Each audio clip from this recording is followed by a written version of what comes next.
Every one struggle. Like பொண்ணுங்களாக இருக்கட்டும், பசங்களாக இருக்கட்டும், பேரண்ட்ஸாக இருக்கட்டும், கிராண்ட் மதர்ஸாக இருக்கட்டும், கிராண்ட் டாட்டாஸாக இருக்கட்டும், எல்லாருக்குமே இங்கே லைஃப்பில் ஒரு போராட்டம் தான்.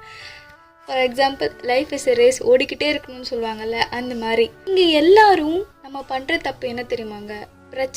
பிரச்சனையாக பார்க்குறது தான். புரியலைங்களா?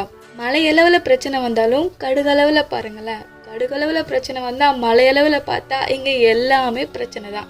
யாருக்கு தான் இங்கே பிரச்சனை இல்லைன்னு நினைக்கிறீங்க? உங்கள் ஃப்ரெண்ட்ஸா, உங்கள் சரௌண்டிங்ஸில் இருக்கவங்களா, யாருக்கு தான் இங்கே ப்ராப்ளம் இல்லை? எல்லாருக்குமே இருக்கும். ஆனால் சில பேர் அதை எக்ஸ்போஸ் பண்ணுவாங்க, சில பேர் தனக்குள்ளேயே வச்சு டம்ப் பண்ணிப்பாங்க. இது தாங்க உண்மை. லைஃப்பை நினச்சா பாரமாக இருக்கும், படுத்தா தூக்கம் வராது, இன்கேஸ் தூங்கிட்டா எழுந்துக்க மனசு வராது.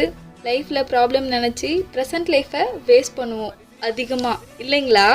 ஒன்று மட்டும் சொல்கிறேன், இங்கே நல்லதாக இருந்தாலும் சரி, கெட்டதாக இருந்தாலும் சரி, குட்டாக இருந்தாலும் பேடாக இருந்தாலும் எல்லாமே கொஞ்ச நாள் தான். இன்றைக்கி நம்ம சிரிச்சோன்னா நாளைக்கு நம்ம அழுவோம், இல்லைங்களா? இந்த குட்டுமே, அந்த அழுகிறதும் சரி, சிரிக்கிறதும் சரி, இங்கே யாருக்குமே எதுவுமே பெர்மனன்ட் கிடையாது. இது உங்கள் மைண்டில் ஃபிக்ஸ் பண்ணுங்கள். வர கஷ்டத்தை ஃபேஸ் பண்ணுங்கள். எதுக்கு கஷ்டத்தை கஷ்டமாக நினைக்கிறீங்க? நம்ம ஃபேஸ் பண்ணாதனால மட்டும் அது வராமையாக போக போகுது? எப்படினாலும் வந்து நம்மளை போட்டு படுத்த தானே செய்ய போகுதுங்க. அதை நீங்கள் ஃபேஸ் பண்ணுங்கள்.